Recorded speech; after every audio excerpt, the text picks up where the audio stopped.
Hey everyone, it's me, Robert, for Infinite Realms. I'm going to talk about Hasbro for a bit. And, you try to stay positive, but you can't with Hasbro because there's so much weirdness going on. So, let's just talk about it.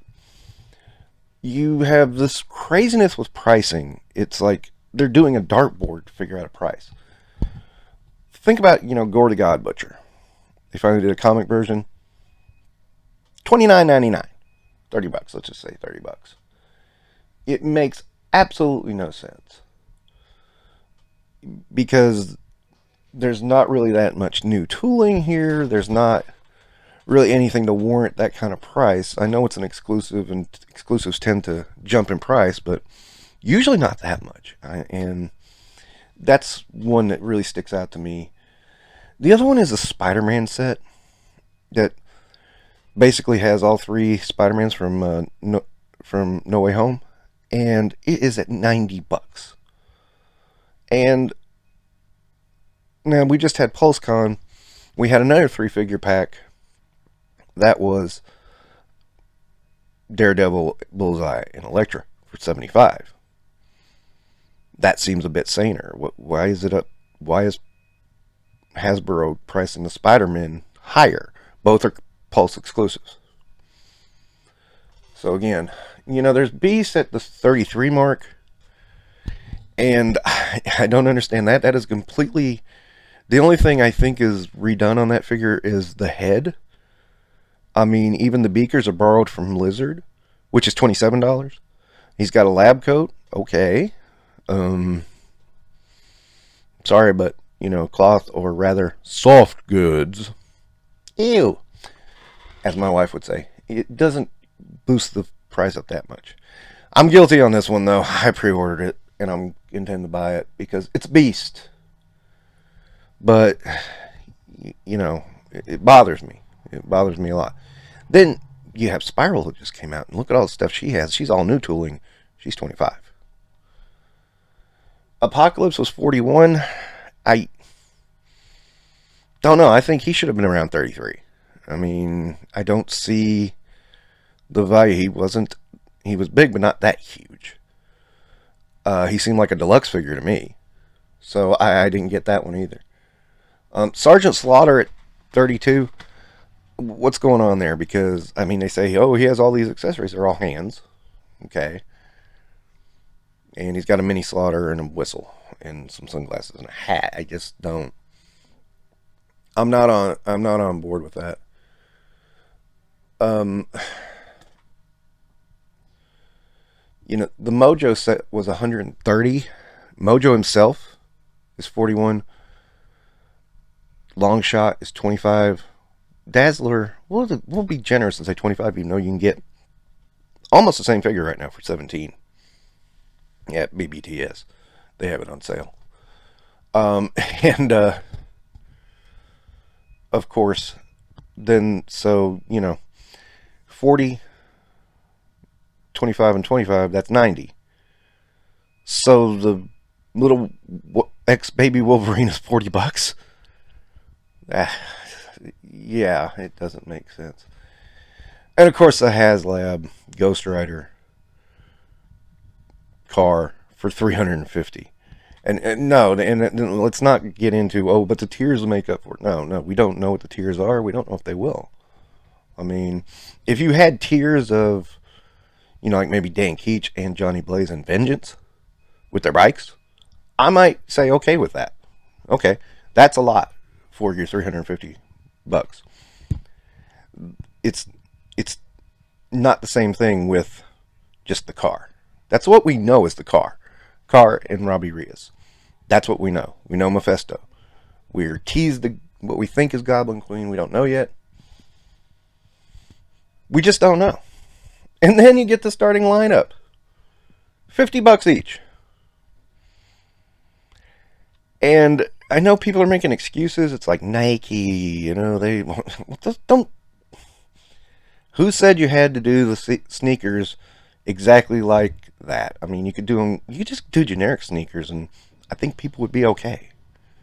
I'm pretty sure that's what starting lineup did in the first place. So,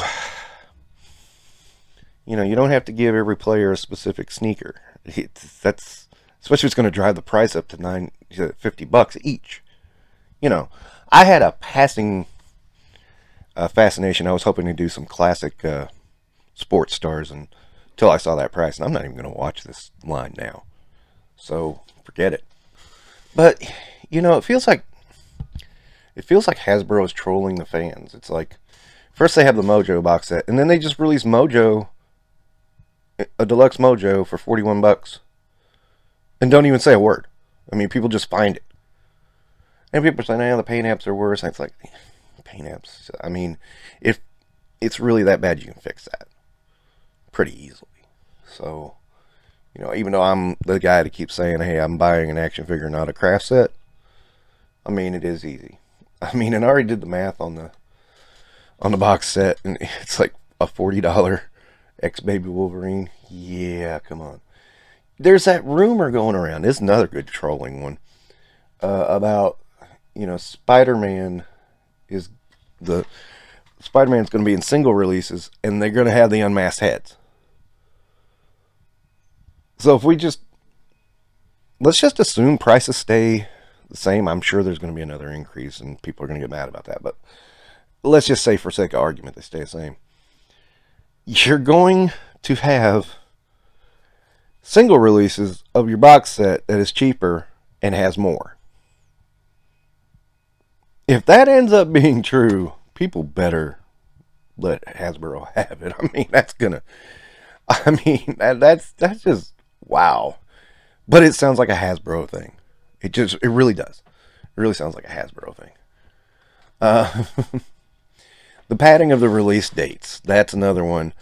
I mean, I get why they padded the release dates, but that they need to pad them as far as they did, because now we're all getting buried in pre-orders, and our wallets are getting demolished, and people are getting mad, and I don't blame them. I mean, I'm a little upset about it myself, and and it's almost like Hasbro's going na boo boo. I mean, sometimes it feels that way. It really does. Sometimes it feels that way. And, I get that you can't always get the release date right, but you should be able to get it close. It seems like, right? I mean, and I understand the pandemic and all that stuff, and you padded up the release dates, but oh man, this is deep hurting right here. So exclusives. Yeah, this is another one. This helped kill G.I. Joe's Anniversary Edition, I firmly believe. Was they put very important, very big characters in as exclusives. And I remember this. Okay, now, Sergeant Slaughter, there was an argument there. He was a San Diego Comic-Con exclusive. And there was an argument that, Sarge only win his likeness for a limited time. We don't know if that's fact, but at least that's an argument. The next year, they put out Zorana of the Dreadnoks. And as if to troll fans, they then released that same body mold on Ziana, Zartan's sister, in a box set of Dreadnoks. It was like, talk about fans being pissed. And then, of course, the final year they put out Jinx in her red outfit. So to troll fans even further, when they released the G.I. Joe Retaliation line, they put out Jinx in a yellow outfit. Yes, that was in the movie. She did wear a yellow outfit in the movie. But that was one step too far. You notice there wasn't much of the 3 3/4 inch Joe line after that. I wonder why. Anyway, they're doing it again, and again it's G.I. Joe. This time it's been Dr. Mindbender and Serpentor. Now, I'm going to be very honest. Those two characters are not really high on my list. I thought Serpentor as an idea was pretty good. I thought the execution of it, both in the comic and in the cartoon, were very poor. I didn't like them. Dr. Mindbender is always kind of I don't know. He's wearing a cape, no shirt. Never really got Mindbender. I mean, I don't hate the guy, but he's not a high one on my list either. So those two, I will admit freely that I don't care about, but I see why people would be mad. Those being exclusives, those being harder to get, because I went through it with Zorana and Jinx. Oh boy, yeah. So that's really upsetting. I've heard rumors, I don't know how true this is, of a lot of people just walking away from G.I. Joe Classified because they're frustrated. And I can understand. I mean, it's pretty frustrating. That is pretty frustrating. I mean, that's what happened last time, man. It's just like, it seemed like G.I. Joe just went, no, done. Had nothing to do with the scale. It had to do with people got fed up with the crap. Now, another one is that Mandalorian pack. I mean, and this is one Star Wars does all the time. They release a figure that's already been released with one accessory. Put them in a multi-pack. This has happened a lot in the Star Wars line. The Star Wars vintage scale line. I think that's what they call it now. The 3 3/4 line. They're doing it in the Black Series, and it's like, man, why? And then the latest in the trolling of fans is G.I. Joe Pulse is going to be exclusive in the UK and EU. And the way it was done was so poor. I mean, it was like a tweet. But anyway, it was a tweet that read, just found out. This was after a couple of toy stores in Europe had made this announcement. Oh, just found out. G.I. Joe's going to be exclusive in the UK. Pulse Comics. Not PulseCon. Just found out that G.I. Joe is going to be a Hasbro Pulse exclusive in the UK and EU. No warning. No reason. I mean, other e-tailers can't get it there. It's like, why are you limiting your customer base? Because, sorry, some of us don't, I don't like dealing with Hasbro Pulse. I really don't. And I don't blame some people across the pond there not wanting to deal with Hasbro Pulse. I mean, I'm at a loss. This is the list. I mean, I can go further back and make a bigger list. But, I mean, this is a big enough list. It's like, Hasbro, what are you doing? And don't get me wrong. They had PulseCon. They did a good job there. I mean, minus the Serpentor being $80. I mean, I really think that should have been around 50. That everything seemed to be okay, except with, of course, selling it. And, they had that weird $50 membership. Pay us $50, we'll give you free shipping for a year. That's it. Just free shipping. I mean, I don't order enough. The only things I can ever get from Hasbro Pulse is stuff that is exclusive to Hasbro Pulse. And that ain't much. That ain't much at all. So, because I don't go for Pulse exclusives very often. I mean, something can sway me like Daredevil or the Fantastic Four, but not all the time. So, yeah, it's not useful to me. So I don't do it. So, yeah, I mean, and this is going across multiple lines. There's multiple issues. It's pretty insane. I do think Hasbro needs to start addressing some of this stuff. The pricing. Pricing is the big one. It's just so all over the place. Especially Marvel Legends. Marvel Legends seems to be the worst with the pricing. But it's starting in other lines too. You start with the pricing at least. And try to get the other stuff worked out. I don't understand how a company can be run like this. I really don't. I mean, companies are going to make mistakes, sure. Absolutely. They're going to make mistakes. But this is a laundry list of mistakes.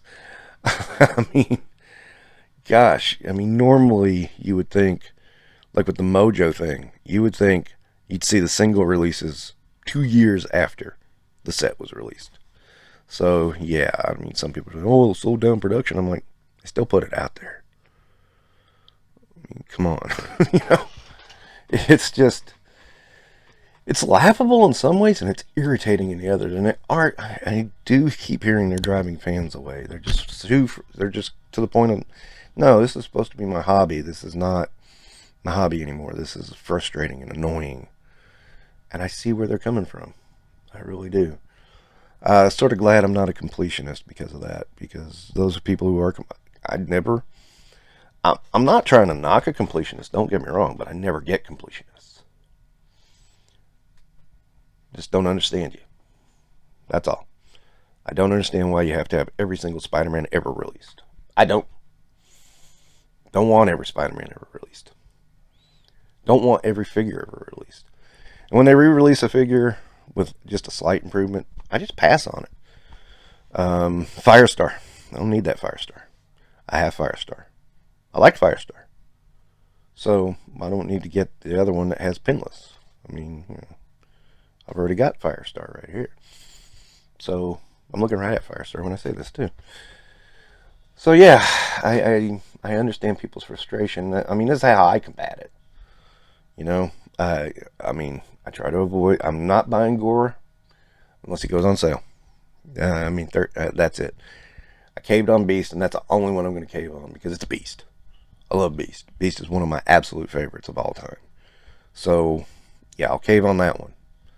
But, you know, Gore, I like Gore. Gore is not one of my favorites. So, you know, I do want that figure, but it's going to have to go on sale.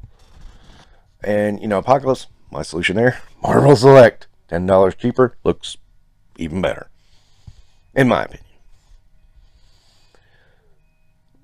And, you know, I said if I got enough birthday money, I'd back to HasLab, and I actually did get enough birthday money to back to HasLab, and then I just went, you know what? I'm going to buy some other stuff that I enjoy. And I'm glad I did that. Really am. Because I don't think I would be happy with that HasLab. Really don't. So, that's just, I mean, and if you think the HasLab, if you're one of those people that argue the HasLab is worth it, I do invite you to watch 3 Points of Articulation.